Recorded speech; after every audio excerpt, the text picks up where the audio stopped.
In Taiwan Talk this week.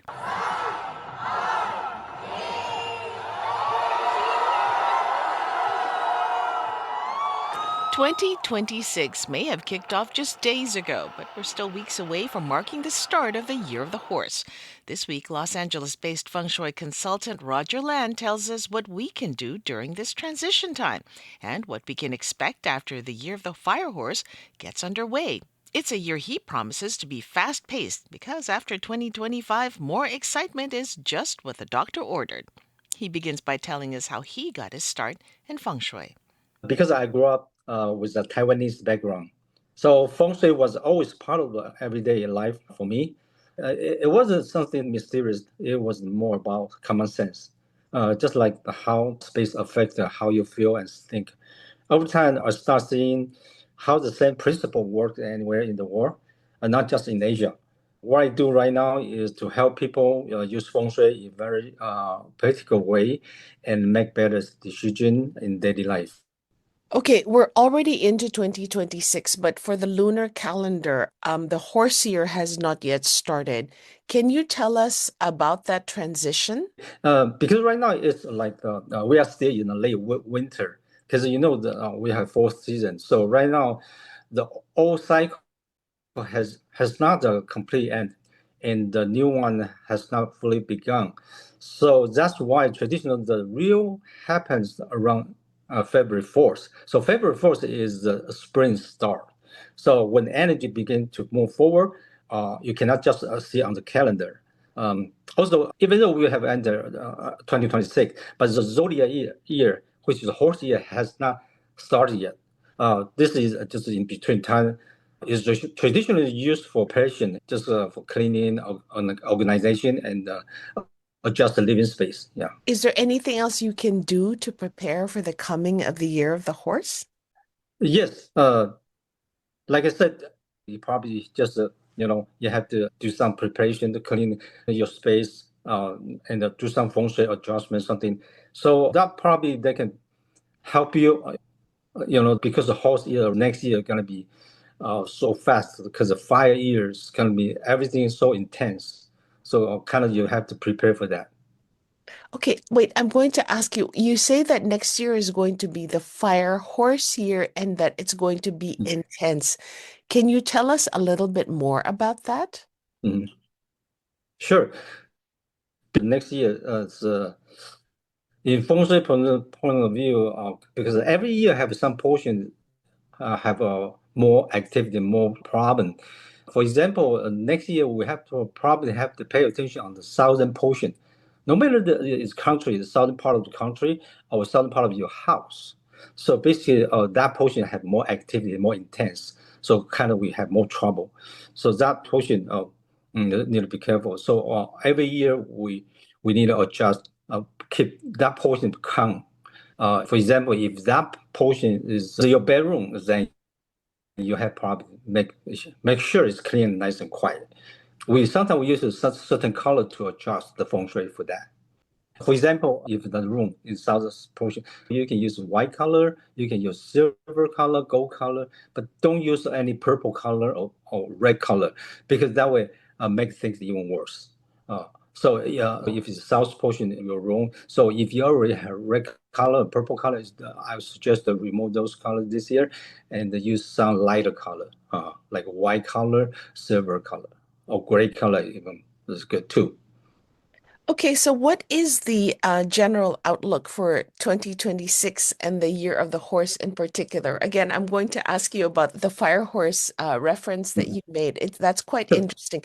Can you talk about what people can expect in general? Yes, because 2025 was really about just hanging there, people don't do anything. So people were getting through the thing, but mentally, everyone was pretty tired already. So this year, which is horse year, people will feel totally different. People want things to feel more comfortable, more balanced. At the same time, system are being pushed to change fast. So that create tension, more open conversation, and more issue coming into the spotlight. It's not just the words. We're just seeing then more clearly. For example, the people they don't want this kind of government. So, this day that's the sign. It happened at the end of 2025, and so that's the sign. It's the kind of thing that will happen to next year. Then we copy to another country. So people don't, which is the 2025 people probably keep in mind, they don't care. But 2026, they're totally different. They cannot handle anymore. They want to get solution.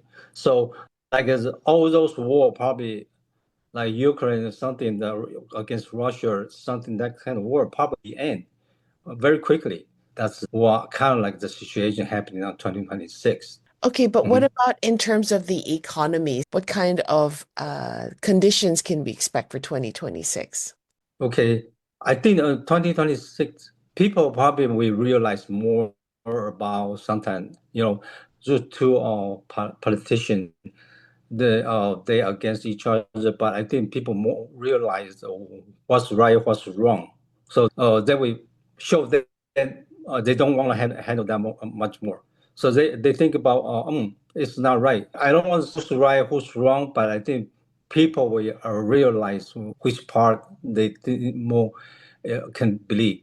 Probably have more people stand out to or say something. Okay, and so what do you think people should be doing to change their luck for 2026 if they had bad luck, or to keep their Mhm. luck if they had good luck in 2025? Correct. Yeah, in feng shui point of view, because 2026 more happenings, the bad thing are mostly likely on the west and the south. The good thing happening on the north and east, but west and the south mostly represent a woman. So women in 2026 have probably more pressure, but the men in 2026 probably can stand out more, probably more relaxed. Because every year have some zodiacs good, some zodiacs not bad. For example, 2026, the zodiac horse, rats, cow, and rabbit. Even the rooster probably is not too good. So probably normally beginning of the year we would like to, do some ceremony to prepare for those.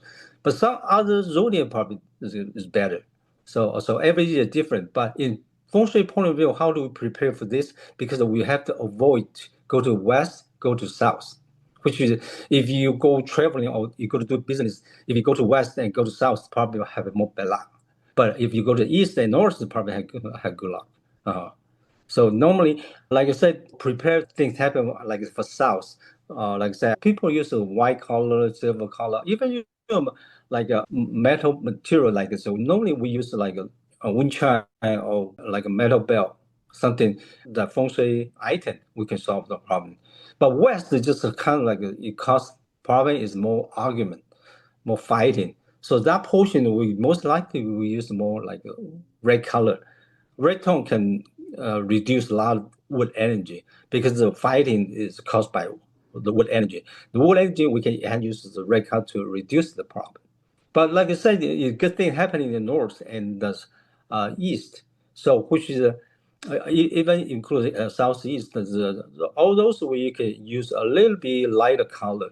We can use like a green color, red color to motivate the good energy. Good thing is that if the front door or your front door opening on the east side or you can open on the southeast side that's a good thing. But somehow if the front door opening on the south side, you need to be very cautious next year because that will cause you more trouble.